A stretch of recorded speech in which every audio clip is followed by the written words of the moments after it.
I go by Jerry. My name is Gerardo, but I go by Jerry Puga.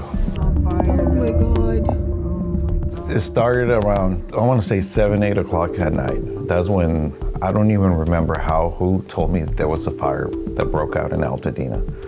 We're a family of 5. It's myself, this is my son, my daughter's boyfriend, my daughter, and my wife. We go to our window and we could see the fire up in the hills.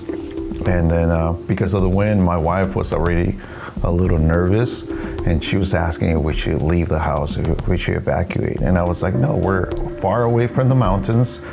And when I see the fire's to our east and the wind is blowing east. If anything, going in the opposite direction, we're completely away from danger.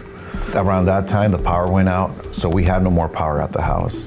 Nothing to do, we all went to bed. I said, just go to bed. We'll wake up in the morning and see what's going on with the fire. Around 3 in the morning, I smell the smoke. I told my wife, I'm gonna get in the car and just go drive around just to see what's going on with the fire. Something told me, hey, just go see what's going on the other part of town. So I head east.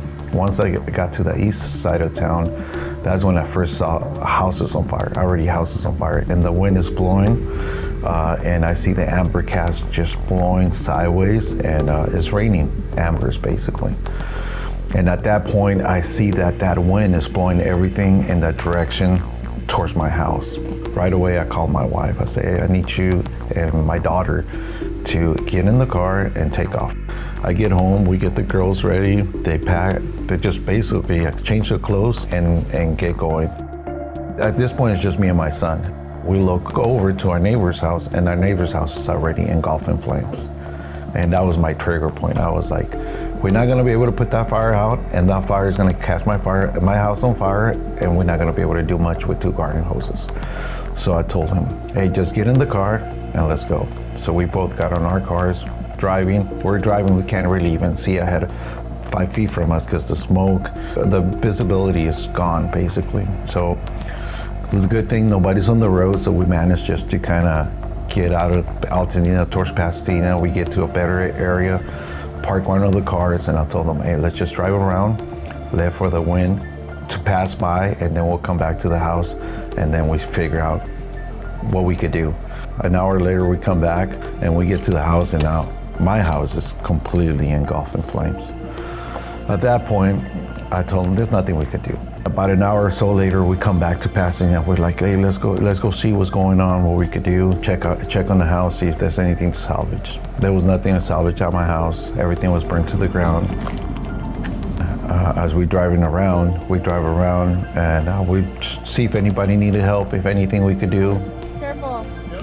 You guys be careful. And we came across a house that the next door was in flames, and that was starting to catch the bushes. So that's when we stopped, cut the bushes out. We were there. A lot of people, not just us, but the community wanted to help. As more people came, they were like, how can we assist? So we're cutting all the grass. We're trying to get the fuel away from that house. And shortly after, a fire engine did show up. And that's what we did for the morning of, as much as we could, and that was it. I went back to the house every day after that, thinking that I was gonna find something different, thinking that it was gonna be like, oh, it's been a dream, a bad dream, and your house is gonna be standing. And then till like maybe 3 or 4 days later, things started sinking in and realized like, okay, it's not a bad dream. And now just focusing on moving forward and how to recover. We're very, very grateful. And the amount of support, like you talked from the relief, that our union, the department, they reached out to me to make sure that I was okay, that the family was okay. On a constant basis, I'm getting calls from somebody from the relief, seeing what the needs are and how they could help. They also dropped off a package with gift cards just to get me going, to get us going. I don't even know what I need, because I know I need everything because I have nothing other than the clothes that we walked out with.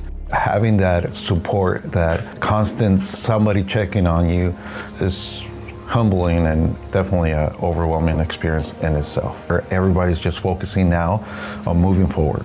I told them, let's not look in the mirror, let's just out the windshield, let's move forward. What we're gonna do from here to where we need to go. Let's not think about how things were.